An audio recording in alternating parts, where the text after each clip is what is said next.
Hi, I'm a behavioral scientist, and here's my take on what people are going to think about the workplace culture um, in like 10 or 20 years, maybe sooner. So they're going to laugh at this idea that there is someone um, that's considered a boss or a manager or a leader in some cases. And they yell at people, they tell them what to do, they make them work overtime, they demean them by saying things that would hurt their feelings. And yeah, like this just this idea that like someone above them controls someone else's life, but that they have to stay because it's their work. So I feel like that is going to change in a lot of places soon, if not already. um Obviously there are places that have already woken up to this idea that that's ridiculous. And a lot of people have just, in fact, just like made side businesses and left because it pushed them to realize that this is not worth their mental health. Something else that I could see changing in the future when it comes to workplaces and stuff like that is more people subcontracting. So, or just having like different types of consultants and stuff like that, so that people could have the freedom to not work this 9 to 5 and be remote and stuff like that. And obviously, like that's happened already, but I could see that happening more. Another thing that I could see being a big change in the workplace culture is is HR being like held to a higher code of ethics. I know some say like they are held to a higher code of ethics, but the amount of companies that actually don't hold on to those higher code of ethics, or they are people that end up, you know, tattletaling on employees because they're actually on the boss's side, the company side, and not actually on the other person's side. So this type of backstabbing thing will not be tolerated. Um, and also just anywhere in the organization, this tattletaling, backstabbing and thing will be more frowned upon. People will be more emotionally aware, emotionally um, intelligent to be able to understand that like that's not okay. And just like how I think in a lot of school systems, at least in the Western world, maybe not all, but they teachers, from what I've heard at least, is that they don't yell as often as when I was in school, where like there was a lot of teachers that would like, yell at students and stuff like that, and just say horrible things to some students and get away with it. I think that in the future, um, and of course there are places that do this now, they will realize that workplace that, and then so it's because that right now people could just pull out their phone, even though there's like no phone policies in some classes.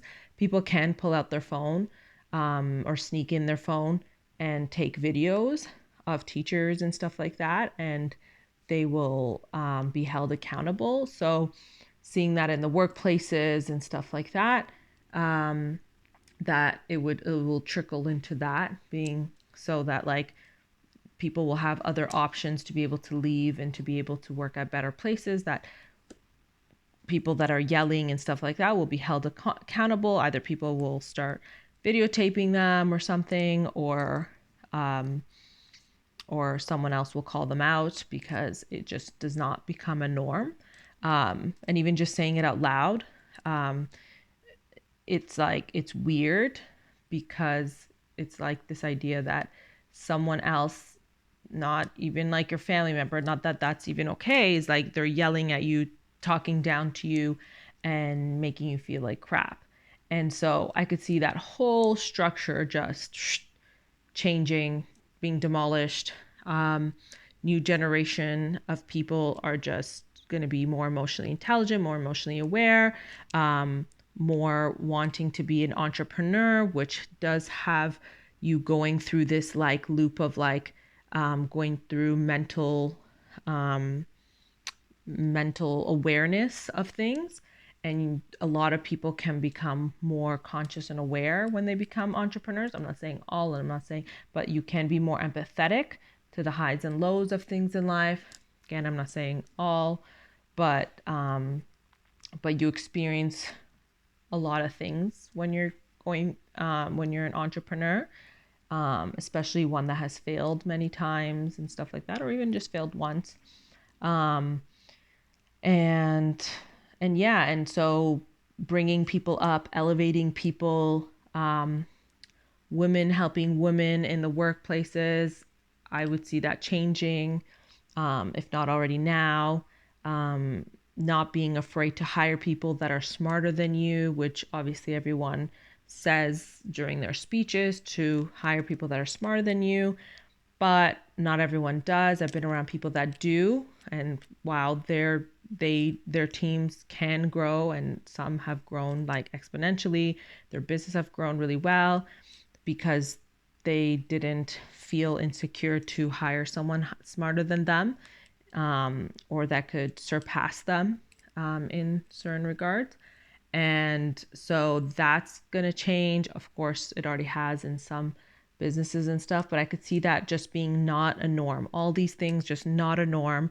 And by information being shared around the world, people being calling out other people, being like, oh, you guys think this is normal? Like, that's not normal. And then maybe people having questioned it and stuff.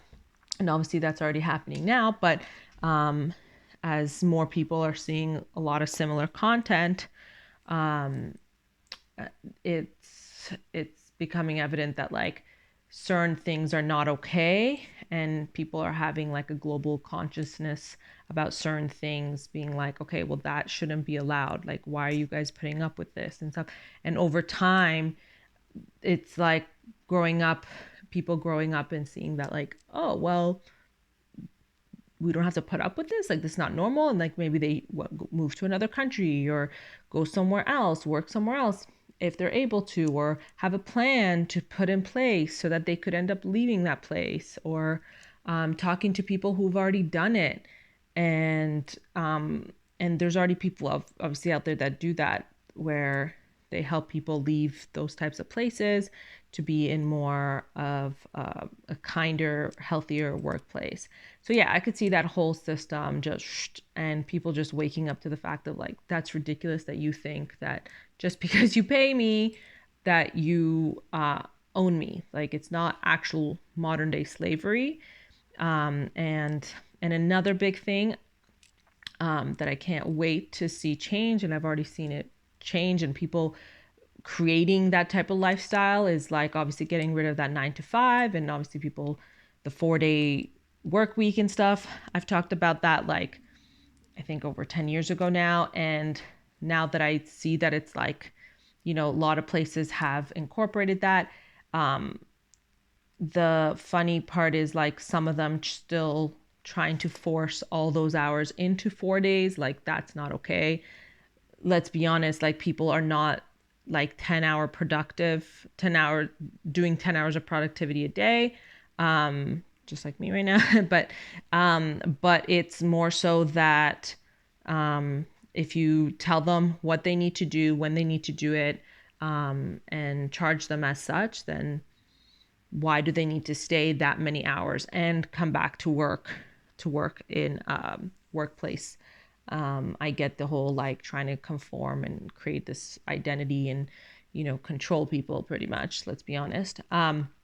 So it's more so the fact of creating this more humane environment where people could live a good, healthy lifestyle, be in a safe, loving workplace, not feel that level of anxiety and nervousness when they're working around people and thinking that someone's going to backstab them. Like, I know someone that went into like one of the top tech companies in the States, and she, after like a short period of time, she realized like, oh right, these are the best of the best, and they try to steal my work for theirs. And I'm like, why is that normal?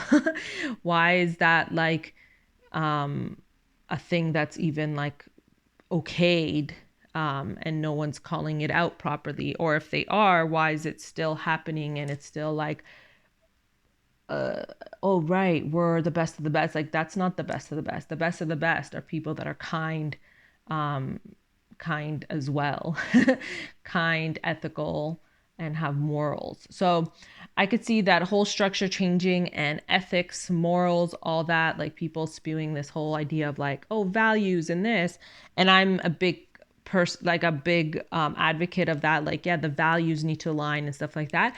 But when I've always talked about values, like I meant actual good, kind, loving, ethical values as well. I don't just mean like spew that out there and it's like, oh yeah, we align on paper. And it's like going dating someone that's like really toxic for you. It's just like, oh, they're good on paper, they're saying all the right things, they're everything is lining up, and everything they say is amazing. It's like coming out of a movie and everything I've always wanted. And then it's like, but the actions are not aligned. They're not actually doing what they say they do, or say they've done, or they do it but not consistently and stuff like that. And it's like, okay, well, that sounds a bit toxic.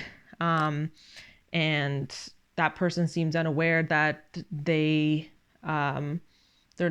they they do all those things, or maybe they are aware, and some of them are purposely and manipulatively doing that. And so, yeah, that whole workplace and working for people that are like, you have to keep an eye out, but you have to smile and talk to them every day or once a week and stuff like that and whatever. And some people say it's business. Oh yeah, the best people I'm like, I think we watched the wrong things and read the wrong research, right? Because there was like a documentary out a while back that had a thing in it, and I remember it came up in one of my psychology books like a long time ago, and it was about this idea of like people stomping on people to get up on the corporate ladder. And I don't remember the exact statistics right now, but yeah, so it was just talking about people stomping on people, and someone that's in the same field as me, like in the psychology field, they I was telling them about someone that's like a leader in the tech space, and how they were like stealing information that I had like, created and stuff like that. And they're just like, oh, well, that's probably why they're the best of the best, like because the best people like stomp on people on the way up. But they were saying it in like a very like, well, that's what you gotta do type of way. And it was like very shocking. I was like, okay, we saw and read the wrong, like not the same thing or in the same way. And so it was just like, okay, well, from my understanding, those videos were saying like those are people to watch out for, not for people to be like, oh yeah, that's just one of them out there. Yep, they're going to the top. Like, good for them. That's what you got to do. And it's like, no, that is not okay. That's unethical. And it's not just about it being unethical on paper. It's like internally too. Like, if people think that it feels good, maybe they've made themselves to make it feel good, but deep down, it doesn't. I'm sure if you scan the brain, it will also show that it's not not wiring good things. That's more of the neuroscience people, but in general, it doesn't feel good. And if people have masked that to make themselves believe it feels good, it doesn't mean it actually feels good.